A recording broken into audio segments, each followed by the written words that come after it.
Iran और Israel middle east के ये दो मुल्क युद्ध लड़ने के लिए आतुर हैं।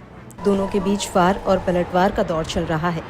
ईरान तो इजराइल के निशाने पर है ही, साथ ही लेबनान और सीरिया भी उसके टारगेट पर हैं। इन तीन मुल्कों में इजराइल जमकर तबाही मचा रहा है। इस बीच पेजेशकियान ने बुधवार को एक फ़ोन कॉल के दौरान गाज़ा और लेबनान में चल रहे इजरायली उल्लंघनों पर देश के रुख के लिए ओमान का धन्यवाद दिया। उन्होंने मुस्लिम देशों के बीच अधिक एकता का भी आग्रह किया।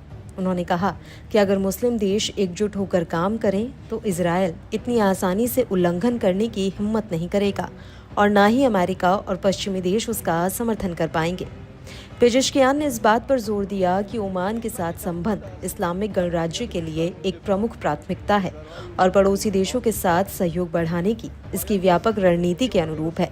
उन्होंने आगे इस बात पर जोर दिया कि गाज़ा और लेबनान में उत्पीड़ित लोगों के अधिकारों का समर्थन करना एक प्रमुख प्राथमिकता है।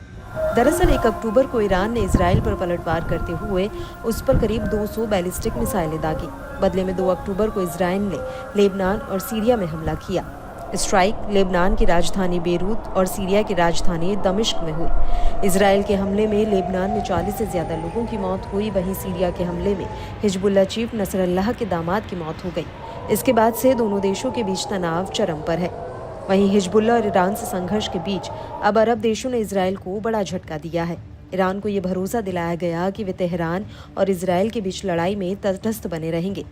अरब देशों ने इस बात पर चिंता जताई कि क्षेत्र में संघर्ष बढ़ने से उनकी तेल सुविधाओं को खतरा हो सकता है। इसे इजरायल के लिए झटके के रूप में देखा जा रहा है, क्योंकि इसके पहले अप्रैल में ईरान के हमले के समय अरब देशों ने इजरायल का साथ दिया था। हालांकि तेहरान ने कहा है कि उसका हमला खत्म हो चुका है, लेकिन अगर इजरायल ने उकसावे वाली कार्रवाई की तो फिर से निशाना बनाया जाएगा। वहीं इजरायल ने ईरानी हमले का जोरदार जवाब देने का वादा किया। अमेरिका मीडिया रिपोर्ट में कहा गया है कि इजरायल जवाबी कार्रवाई में ईरान के अंदर तेल उत्पादन सुविधाओं को निशाना बना सकता है।